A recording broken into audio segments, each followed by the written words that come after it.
Une ça.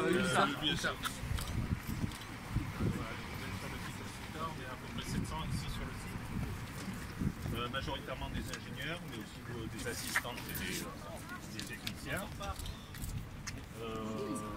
Nous sommes donc le plan social donc, qui a été annoncé fin novembre. Il va concerner ici en tout cas sur la Ciotat 126 postes qui vont être supprimés. Alors plus fort. Sur l'ensemble de la France, ça sera 280 postes. Oui, bien sûr.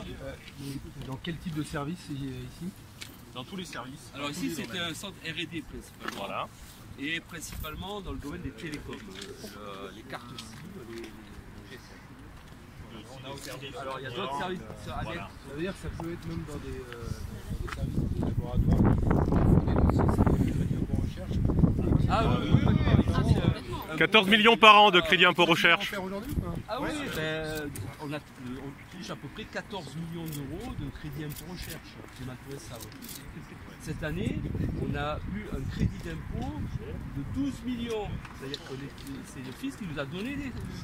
On n'a pas payé d'impôt, on a pris 12 millions. Et en CICE, vous êtes à combien? Alors, 1 million et quelques. 1 million 2, 1 million 3. Ouais. 10 fois plus de CIR que de... Oui. Parce que le CIC, c'est essentiellement pour les services de production qui sont ingénieurs, conteneurs et tout. On a une base activité des activités SIC qui est mise en avant, bien qu'elle continue d'être largement bénéficiaire. En termes Mais on de a volume, aussi on est des toujours... domaines d'avenir, des relais de croissance comme l'Internet des objets par exemple, c'est mis à mal et on ne comprend pas du tout la stratégie de... Que dit la direction? Bonne question. Oui, c'est ça. Voilà, elle veut restructurer, elle veut réduire la masse salariale. C'est essentiellement le discours qu'on a. Alors la baisse d'activité, il faut savoir que cette année, on va produire un nombre de SIM encore record. Donc en termes de volume, il y a toujours autant de cartes SIM de produites. C'est uniquement en termes de marge que les marges sont moins importantes, ce qui fait qu'on a moins de revenus. Parce que je transfère l'activité ailleurs ou parce que... Non, le marché évolue. Le marché SIM, là, c'est un marché un peu mature. En plus, on se dirige vers les cartes SIM virtuelles, eSIM. À terme, il n'y aura plus de dans son téléphone. Mais on fera toujours des softs, ce qu'on fait nous. Donc, c'est une réalité que le monde du GSM est en décroissance. Par contre, ce n'est pas notre seule activité, on a beaucoup d'activités de croissance. Et au lieu de réorienter comme on aurait dû le faire il y a longtemps, parce que ça fait au moins 5 ans que le marché du SIM est dans ce sens-là, au lieu de réorienter toutes les ressources qu'on a vers les relais de croissance comme l'Internet des objets ou la cybersécurité, on ne le fait pas, on taille dans les effectifs de la carte SIM, voire même on profite pour tailler aussi ailleurs, on ne comprend pas pourquoi l'IoT chez nous ici, la R&D elle est très orientée, et on va tabler sur des croissances externes, à l'étranger principalement, pour les fameux relais de croissance. L'AVP qui a presque 10% oui, de Gevato. Et on va avoir une autre situation aussi, puisqu'on se fait racheter par le groupe Thales, dont l'État est propriétaire de 25%. Bon, on va prendre des choses avant. Et l'État, il dit quoi? Il dit rien pour l'instant, n'a dit pas. L'État, je pense, enfin nous ce qu'on pense, c'est qu'il est intervenu, il a poussé le groupe Thales à accélérer le rachat, en disant ben voilà, Gemalto, ça va être à l'abri dans le groupe Thales. Après le contenu de l'entreprise, il ne se préoccupe pas de ça. Qu'il y ait des délocalisations, qu'il y ait des licenciements. Et il y a des éléments, est-ce que vous êtes considéré comme une industrie de souveraineté avec des investissements de type qui rentrent en ligne de compte dans tout ce qui est des aspects national, stratégiques. stratégique? Il y a des aspects stratégiques, clairement. Là, on fait de la biométrie, on fait de l'encryption, des volets, la cybersécurité, donc tout ça, effectivement, c'est une activité stratégique, oui, tout à fait. Vous avez ici des profils qui sont vraiment très pointus, qui ont entre 15 et 20 ans d'expérience, voilà, c'est des profils uniques. Sylvie Suarez, c'est vraiment... c'est le savoir-faire qui sont là. Complètement, oui. Et pour que je comprenne, là, aujourd'hui, je ne dois pas dire que c'est pour maintenir ses marges et assurer un rendement. Elle le dit, elle assume. Oui, elle parle de compétitivité. Bien sûr. C'est typiquement ça, c'est pour préserver la compétitivité de notre économie. Et une rentabilité à 2 chiffres. C'est clairement l'objectif On a déjà indiqué. d'ailleurs. Qu'on a déjà, oui. L'objectif. Et BPI ne s'oppose pas à ça, puisque BPI de facto se comporte comme un actionnaire classique privé, c'est-à-dire qu'il veut qu'il y ait un rendement à son investissement, puisqu'il est jugé sur son propre. Je ne sais pas si c'est le but de la BPI, parce que la BPI est rentrée au capital de la société à un moment donné. Il y a 6-7 ans. Ouais, il y a longtemps, à l'époque où on parlait de problèmes de fuite de brevets à l'étranger, Ouais, notamment aux mais on les a États-Unis. jamais entendus. Mais voilà, sur sur les aspects sociaux, des choses comme ça, on les a jamais entendus. Donc maintenant, de toute manière, il faut se projeter sur Thales, hein, c'est l'avenir, et là la donne est différente. C'est-à-dire qu'il s'agit quand même d'un groupe de 64 000 personnes avec 32 000 personnes en France qui est largement en mesure d'absorber les suppressions d'emplois qui sont ici. Cette piste-là, elle est discutée, évoquée. La direction, non, ne veut pas en entendre parler, parce que pour elle, c'est un projet, il n'y a rien de n'est pas fait. faite. Et la directe, elle dit quoi? Pareil, elle dit la même chose. Elle dit le projet, aujourd'hui, ce n'est qu'un projet, donc on ne peut pas s'appuyer dessus. Bah, la directe est aux ordres, hein, la directe est aux ordres. Hein, Elle s'arrête juste aux parties juridiques, c'est tout. C'est bien parce qu'elle est aux ordres qu'elle peut faire des choses. Elle est aux ordres, oui. Pas faire, mais Puis après, on va vous parler de la problématique des nouvelles lois Macron. Merveilleux, ça tombe chez nous. On nous a bricolé un déficit de moins 15 millions d'euros avec le fameux goodwill, une dépréciation d'actifs sur le marché américain. Ça tombe sur qui? Sur Gemalto SA. Pile poil, on fait moins 15 millions d'euros grâce aux lois Macron. L'entité française. C'est pas grave. Non, c'est pas grave, c'est à cause de. Oui. Voilà. Non, mais c'est du côté direction, voilà. Donc en fait, l'entité française est déficitaire, mais le groupe non, le groupe n'est pas déficitaire. Non, mais je veux dire, dans la palette des innovations des lois Macron et des ordonnances travail, il y a une série de innovations qui s'appliquent. Alors, innovation au sens négatif, hein, évidemment.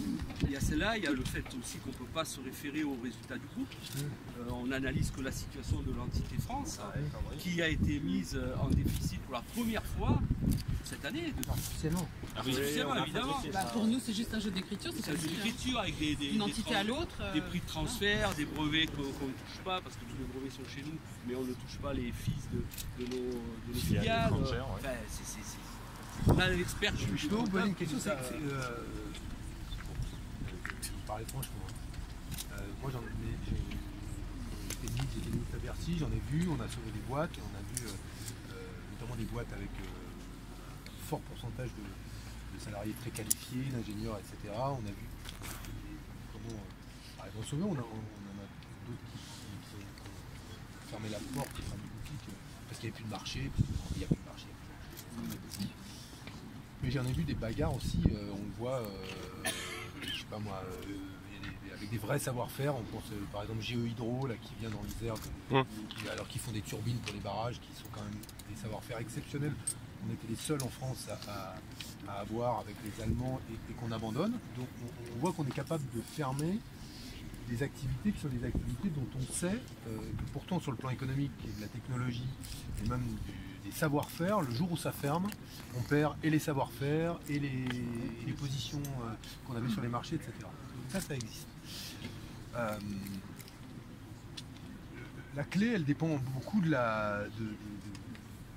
type de la stratégie que vous allez choisir vous aussi. Je comprends, là on fait venir des politiques, Blanchon est venu, je viens, il y en aura sans doute d'autres, etc. Ça fait parler, les médias en parlent. Bon, mais ça fait que de la mousse. En tout cas, c'est pas plus mal, mais ça arrachera pas. Non, mais ça fait pas scier un type à la BPI. D'abord parce qu'ils se sentent très soutenus. Première chose, je pense qu'ils ont maintenant la force et du droit avec eux, avec les ordonnances, et la logique, voilà, de ce qui nous gouverne, quoi, qui est quand même une logique très nettement axée sur l'accaparement de la richesse, quoi, parce que c'est quand même ça qui se passe. Donc, il me semble que après il faut regarder ce que sont les avantages, les atouts que vous avez. Les atouts que vous avez, c'est que la puissance publique dépense beaucoup en crédit impôt recherche pour se retrouver avec des ingénieurs qui font ou des chercheurs qui se font licencier alors qu'on continue avec l'argent public, c'est-à-dire à financer des activités qui ne créeront plus d'emplois ici. C'est quelque chose qui me semble audible par le grand public. La deuxième chose, je vais te dire, c'est que vous êtes des ingénieurs et que tout cas des salariés qualifiés. Alors ça a un avantage, les salariés qualifiés, c'est que bon, les gens disent quand même, si on en arrive à licencier des ingénieurs, c'est que ça va mal. En même temps, c'est plus tranquille. En général. Non mais c'est vrai, on bloque pas les routes. Voilà, c'est tranquille, et c'est vrai que du coup, honnêtement, vous n'arrachez pas un battement de cils à qui que ce soit décisionnaire, et au niveau départemental, et au niveau régional, et au niveau de la boîte, et au niveau de l'État. Alors je ne vous demande pas d'aller brûler des pneus, hein, ça ne changerait pas grand-chose, mais je pense qu'à un moment, il faut quand même que, au-delà de ce genre de moment, il faut que vous vous posiez, et y compris avec des gens qui vous accompagnent, réfléchissez à la stratégie que vous voulez. Là où votre combat est juste, c'est que il met en lumière quoi? Que la BPI aujourd'hui est un actionnaire comme un autre, alors que c'est un actionnaire qui prend ses ordres à Bercy, que Thales est une entreprise dans laquelle l'État est au capital, et qu'en clair, des entreprises qui sont aujourd'hui avec des administrateurs qui ne prennent leurs ordres qu'à Bercy, laissent dépecer des savoir-faire qui sont des savoir-faire précieux. À mon avis, ça, il faut arrêter de le marteler. Après, je ne sais pas ce que vous voulez, faut vous dire. Est-ce que vous pensez les alternatives au PSE? Est-ce que... Difficile d'arrêter un PSE. Non, mais bon, au stade où on en est, on pense que... On sait qui va morfler, là? Oui. Il est ciblé. Ils ont changé les libellés de poste, ça devient très générique et c'est facile de prendre n'importe qui. Oui, on connaît. Mais en même temps, votre dossier monte, parce que moi j'ai été saisi, il y a des gens, vous avez des gens dans les Hauts-de-Seine, non? Oui. À Meudon, qui m'ont... Bassin d'emploi Meudon. Ouais. Qui m'ont interpellé, moi. Ah oui, ils sont impactés. Aussi impactés à Meudon. 70 personnes. Est-ce qu'autour de la question de la cybersécurité et de vos savoir-faire, on a un angle aussi, parce que c'est quand même objectivement pour le coup, là on est dans des technologies, des activités qui... entre autres, de toute façon, c'est ce que Thales dit. C'est la raison pour laquelle Voilà, Thales nous achète pour faire monter un pôle cybersécurité. Et donc après, on est assez étonné de poursuivre le PSE avec ça, quoi. La région PACA, elle dit quoi? Pardon? La région PACA, elle dit quoi? Il y a eu un petit discours. C'est public, il faut aller voir. On l'a contacté au travers des maires locaux et on attend encore. Parce que la région, elle a le développement économique quand même. Dans si vous prenez une petite ville comme La Ciotat, vous retirez 126 emplois, 126 familles, c'est pas anodin. Oui, c'est quand même un certain pouvoir d'achat, donc c'est l'impact. Et quelles sont les solutions éventuellement de reclassement à l'intérieur du groupe avec Thales? Pour l'instant, on n'a pas le droit d'en parler, puisqu'on n'a même pas le droit de les contacter, puisque l'OPA n'est pas faite. Aujourd'hui, on est dans la période de régulation. On attend les antitrust Bruxelles se prononcent sur la faisabilité de la chose, ou est-ce qu'ils vont nous demander de couper des branches qui sont trop en situation de monopole, et ça devrait se terminer au mois de juin. Et après, l'OPA va avoir lieu après. On n'a pas de risque sur l'OPA. Le board de Gemalto s'est prononcé favorablement. On n'a que 2 actionnaires significatifs au board. Il y a la famille Quandt, les Allemands propriétaires de BMW, et on a la BPI. Tout le reste, c'est du volatile. Donc ils mettent 50 €, l'action avant l'OPA elle en valait 30. Donc voilà, ils vont prendre leur... Ça va se faire. Par contre, il y a cette histoire de régulation. Et nous, notre crainte, c'est que le PSE sera terminé avant qu'on puisse les contacter. Thales, c'est pas s'emmerder, pardon de le dire, mais c'est ça. Non, mais c'est juste. Sauf pour le coup, si l'État joue son rôle de régulateur et décide, que s'il est actionnaire de Thales, de dire la condition évidemment de tout ça, c'est le fait de reclasser et de ne pas mettre sur le c'est juste, mais il y a une chose qui est importante aussi. Et ça, l'État en a le pouvoir. Il y a une chose qui est importante si on prend le point de vue de Thales. Comment déclencher ça? Il faut qu'à un moment, Bercy en soit saisi. Donc, pour que Bercy en soit saisi, il faut qu'à un moment... Sur Bercy, on a demandé des rendez-vous, mais Bercy, en ce moment, ils sont en train de se restructurer aussi. Donc les personnes du cabinet qui s'occupent de tout ça sont en train de changer. Non, mais... À cause des ordonnances, Bercy est en déficit, donc... Non, mais bon... Non. Ils ont interpellé le ministre du Travail, on a vu un extrait de la vidéo à l'Assemblée nationale. Il y a eu une question qui a été posée, mais c'était à l'époque. Le ministre du Travail a répondu ce que officiellement Gemalto nous répond, c'est-à-dire il y a la baisse d'une activité de la carte il a SIM, été quand même, et du coup il faut s'adapter. Il a quand même annoncé clairement qu'aucun salarié ne serait laissé sur le carreau et que l'État mettrait tout en mesure que l'ensemble des emplois. Le maire. Le maire. De l'économie. Mais c'est lui qui s'occupe. Oui, mais il a dit sur GE Hydro. Hein. Voilà, ouais. D'accord. Non, mais parce que non, mais je vous le dis. Non, mais le problème c'est que il l'a dit sur un paquet. Alstom pareil. Donc faut les engagements. Non, mais les engagements qui consistent à dire personne ne sera sur le carreau. Vous avez eu, je sais plus quand est-ce que c'était le dernier exemple là dans le Nord là où il y avait pareil. On prend l'engagement. Là c'était le président de la République lui-même. Et derrière, non. À un moment, c'est mieux quand ils prennent l'engagement que quand ils ne le prennent pas. Mais la pression, elle est là. Il faut que ce soit un dossier que... Si vous politisez pas le dossier, pas à gauche-droite, hein, si vous politisez pas le dossier, il y a un moment, ça pique pas et ça fait pas mal. Là, c'est ce qu'on C'est terrible à dire. J'ai des gens qui vous diront que la démocratie sociale est pas acceptable. En réalité, si ça pince pas... Non, mais on le sait. Ça bougera, ça risque. Je ne veux pas être donner des mauvaises nouvelles, mais par expérience, il y a une légitimité à le faire dès lors que Thales vous rachète et que Thales fait les gens ils écoutent, ils sont donc on ne peut pas se désintéresser de cette question-là. Outre l'enjeu en termes d'emploi et du sort des 126 familles qui vont être directement impactées par ça et l'impact sur le territoire. Mais indiscutablement. Il y a une question aussi de tirer des gens, des ingénieurs dans une société qui fait des bénéfices. Oui. Ça, c'est quand même pour moi, c'est une première. C'est fou, oui, mais c'est pas une première pour vous, mais et là c'est pas pour le pays, mais c'est pas la première fois qu'on a des sociétés qui réalisent des bénéfices en hausse, un rendement et des dividendes distribués qui sont toujours croissants. Et même qui sont croissants en raison des compressions salariales et des choix qu'on fait. Et on a vu des actions retrouver des couleurs parce qu'il y avait des plans sociaux et des plans de réduction du coût du travail.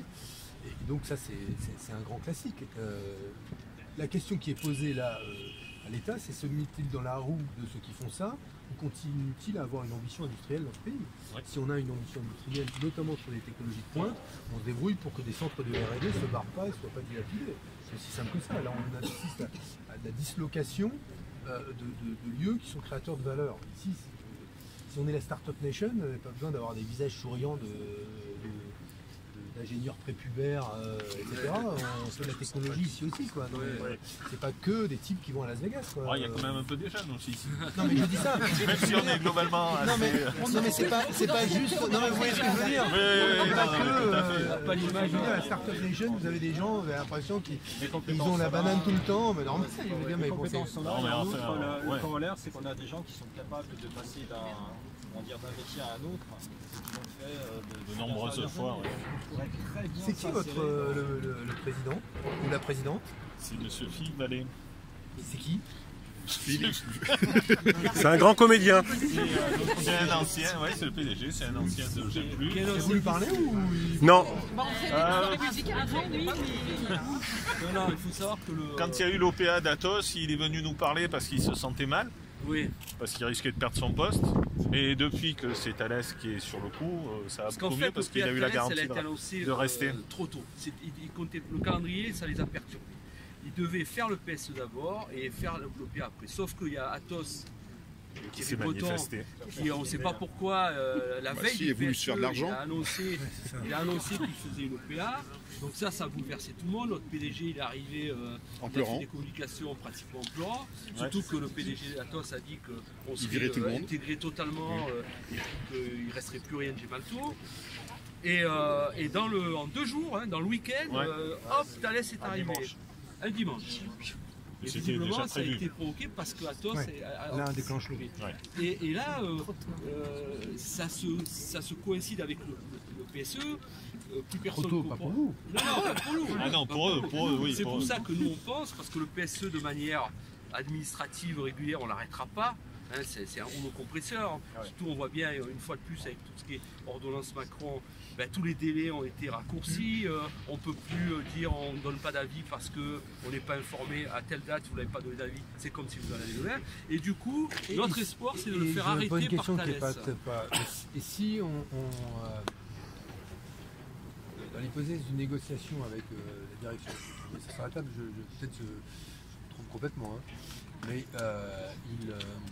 on substitue au PSE un plan de départ volontaire, donc avec des conditions dans lesquelles ceux qui veulent partir se disent moi j'ai la possibilité de bosser ailleurs, mais je prends un chèque, etc., je m'en vais.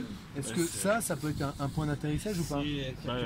On a demandé. Hein. C'est quelque chose qui a été demandé par. Pour lequel on demande des négociations. Mais qui est. Sauf qu'ils ne choisissent pas qui y vire. Voilà. C'est ça qu'ils ont répondu.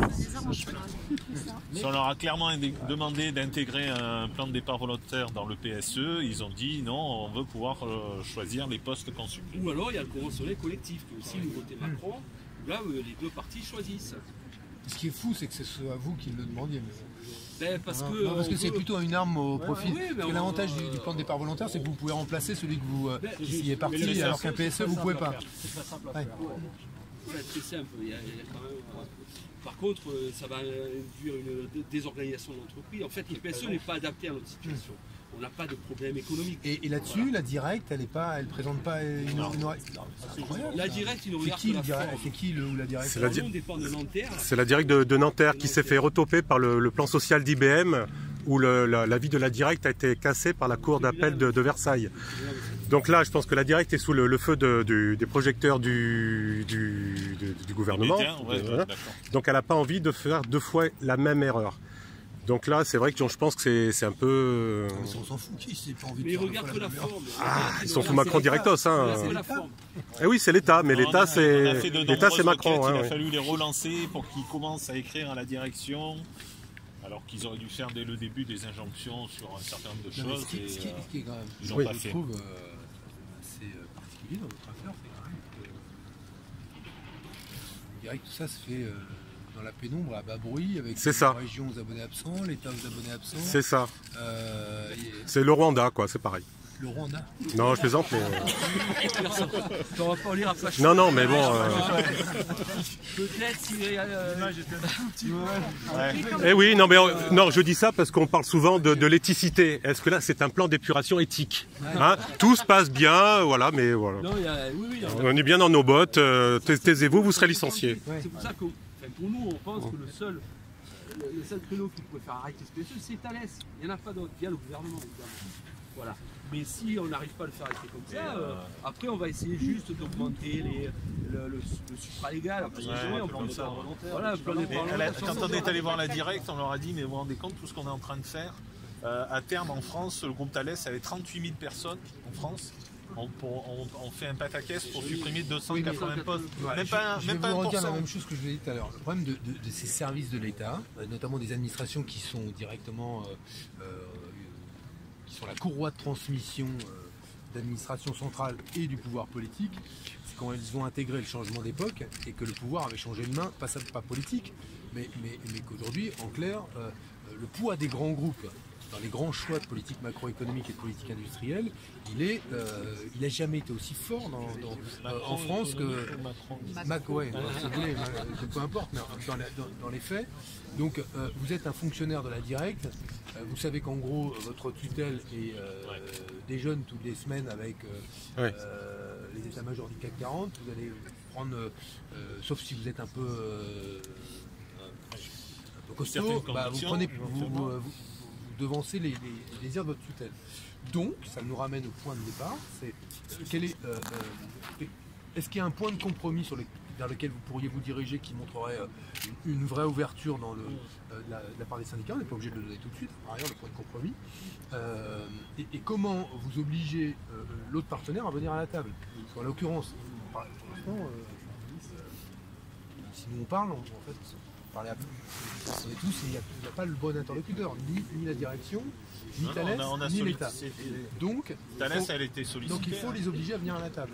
Et pour les obliger à venir à la table, il y a alors la stratégie qui consiste à médiatiser, c'est bonne, hein.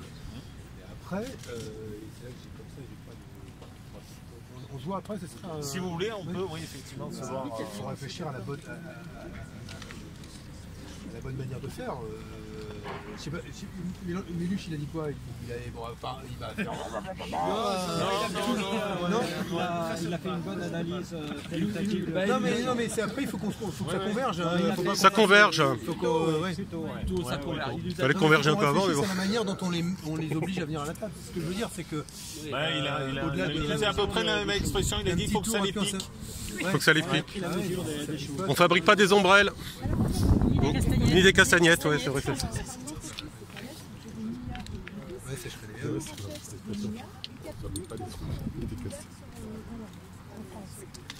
Donc si notre euro, il a les moyens de le faire. Surtout que le coût de ce plan social, c'est 30 millions. Parce que c'est des milliards qu'il dépense pour changer la banque. Il peut être notre euro. On a des compétences qu'on a besoin. C'est un gros truc français, il fera plaisir à votre France. Donc pourquoi pas? En évitant de la casse.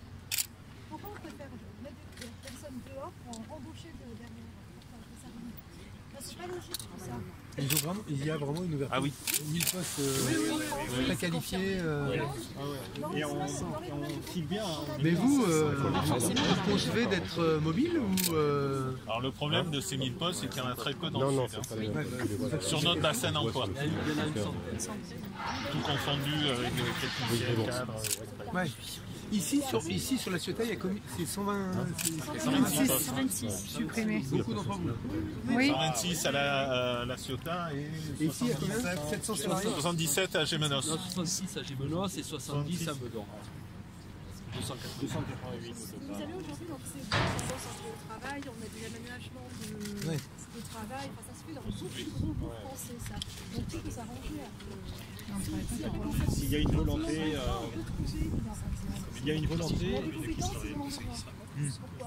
et même si le rachat n'est pas encore effectif, on pourrait d'ores et déjà travailler sur des pistes.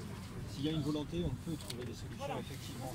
Dès maintenant, même si le rachat n'est pas encore effectif, c'est question de vouloir le faire. Pour l'instant, peut-être dans cette direction-là, c'est un petit pourcent en moins et on va discuter. Il faut savoir qu'on est quand même sur un truc où les gens travaillent vraiment des années, où il y a vraiment des résultats, où il y a de la compétence. Nos produits sont connus pour être très bons. Voilà. Pourquoi?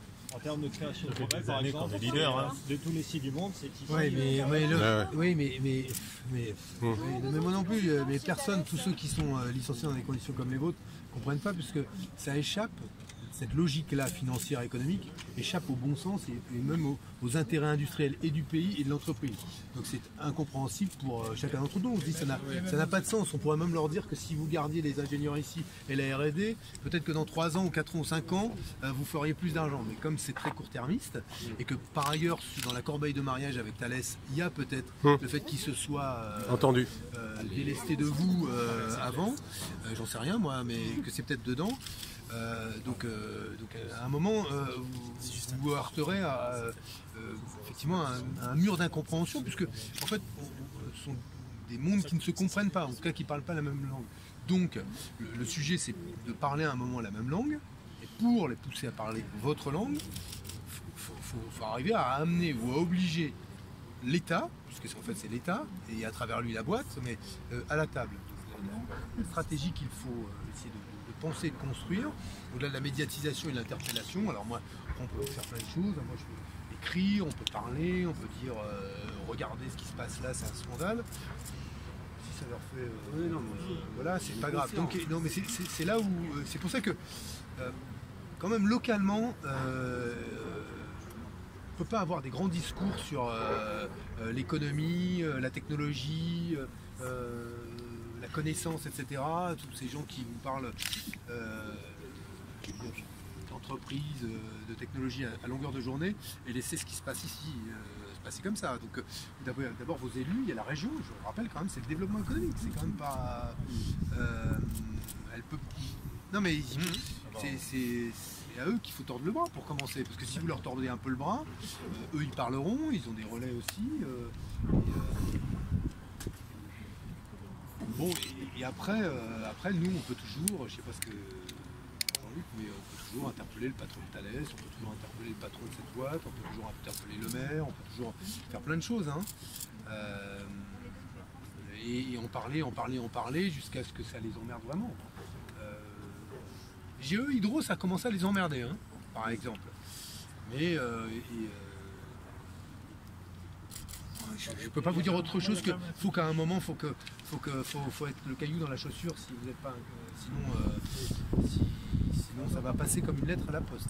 En gros, une famille elle va payer 50 ans d'ingénieur à son gamin et au bout de 3 ans elle va se faire virer parce que la boîte fait trop de marge, elle ferme pas assez trop de marge. Et voilà, c'est exactement le dialogue de sourds qu'on pourra avoir. Je vous dirais, bah non, mais pourtant c'est exactement ce qui se passe. Exactement, ouais.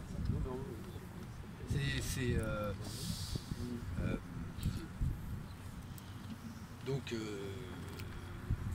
voilà, après moi je partage évidemment tout le raisonnement qui est le vôtre, qui est frappé sur les bons sens, quoi. En plus, c'est destruction de valeur. Oui. Pour ça, la serre. Nous, on se barre local pour essayer de des postes. Par exemple, là, vous faites de la recherche sur quoi, là, si vous avez le droit de le dire? Alors, la recherche fondamentale, on n'en fait pas beaucoup. on fait du développement. Après, c'est sur la cryptographie, sur l'Internet des objets. Là, c'est le grand sujet. Hein. Pour être en permanence suivi, surveillé. Voilà, c'est ça. Ouais. On vous remercie de faire ça. De manière sécurisée. Pour votre sécurité. Non, on vous remercie. D'ailleurs, notre slogan, de trouver toutes ces solutions. c'est sécurité to be free. Sécurité pour être libre. Non, mais moi, à la fin, non, mais bon, je préfère que ce soit vous parce que je vois vos visages. Hein, c'est plus sympa, mais dans l'absolu, ça change pas grand-chose pour celui qui est surveillé. Mais voilà l'authentification forte, les paiements bancaires, la biométrie. Là, c'est un mouvement qui rassemble les salariés de la boîte. Oui. C'est-à-dire Pas tous, hein. Pas tous, oui, hein. On est 700 quand même sur le site, il n'y a pas 700 personnes. C'est sûr. Comme c'est très ciblé, il y en a qui ne se sentent pas concernés, donc pas solidaires, il faut le dire. Hein, vous les voyez derrière les vitres, certains. Et voilà. Non, mais peu importe, mais oui. Parce mais que c'est aussi une des clés. faut dire les vérités. C'est-à-dire que il apparaît à un moment que dans Oui, mais c'est suivi. la boîte, on mesure que ceux qui partent précèdent en fait, parce que vous finirez bien pas partir un jour dans des conditions semblables. Ça crée une solidarité qui pèse beaucoup plus. Puis c'est pas dedans, il n'y a pas que le court terme, mais en fait, par exemple, le rôle du CHSCT qui va regarder les impacts d'après pour ceux qui vont rester, pour lesquels les charges de travail des gens qui sont partis vont se répartir sur ceux qui restent, avec une dégradation des conditions de travail. Ça concerne en fait même sur le site plus que 126 personnes. Tout le monde, Donc on a quand même une ligne pour les burn-out, une ligne de sensibilisation si les salariés se sentent mal. Donc c'est prévu, on a une ligne psychologique d'accueil. Il y a des gens qui sont déjà Les gens craquent. Regardez votre boulot, vous avez je ne sais pas combien de crédits immobiliers, etc. Des gamins dont il faut payer les études, oui, je comprends. Ouais. Ça vous met dans une situation extrêmement grave. Mais est-ce que vous pensez que cette solidarité, on va dire, contrastée des autres salariés liée au fait que ce sont beaucoup d'ingénieurs, je ne sais pas, de techniciens supérieurs, et qu'en gros c'est plus individualiste, c'est parce que chacun sauve sa peau. Non. Ouais, c'est un peu ça. Un peu, mais il y a parce qu'il est ciblé, le plan social est ciblé. C'est pas non seulement des postes, on sait exactement qui part. Un management qui n'est pas facile. À la louche. Mais c'est pas saupoudré dans tous les services de la boîte. Il y a quelques services qui sont plus ciblés. Voilà. Oui, quand même, oui, forcément. C'est assez saupoudré quand même. Oui, mais c'est En jouant sur les catégories professionnelles. Voilà. Mais par exemple, des postes de la notation, parce qu'en fait c'est des postes qui sont supprimés, c'est pas des gens. Et donc tous les postes supprimés, on les a regroupés dans des catégories professionnelles. Et après, on regarde toutes les gens qui appartiennent à cette catégorie professionnelle, même s'ils ne sont pas dans le service privé. Et à la fin, ça va se mesurer. On a des enfants, on est vieux, on a beaucoup d'ancienneté. C'est une loterie à la fin. Et en fait, on peut très bien être licencié sans appartenir au poste. Donc du coup, aujourd'hui, tout le monde, comme on a tous à peu près la même ancienneté, le même âge et tout, tout le monde est concerné. Tout le monde. Ouais, il faut se couper une jambe. Ouais. Personne ne peut dire je ne suis pas concerné par ce truc. Ça, on le saura au mois d'avril, mai. Là, on a déjà reçu des lettres à la maison. Tu as 2 enfants en plus, c'est pareil. Pour moi, vous avez les points, alors on est là, je peux regarder. C'est atroce, ça. C'est atroce, ça. Voilà. On doit se faire une réunion, c'est ça? Si vous voulez, oui. Par là-bas. C'est par là-bas? Juste un mot, il faut absolument ne pas mettre son nom dans le dossier, comme c'est. Ça paraît évident d'avoir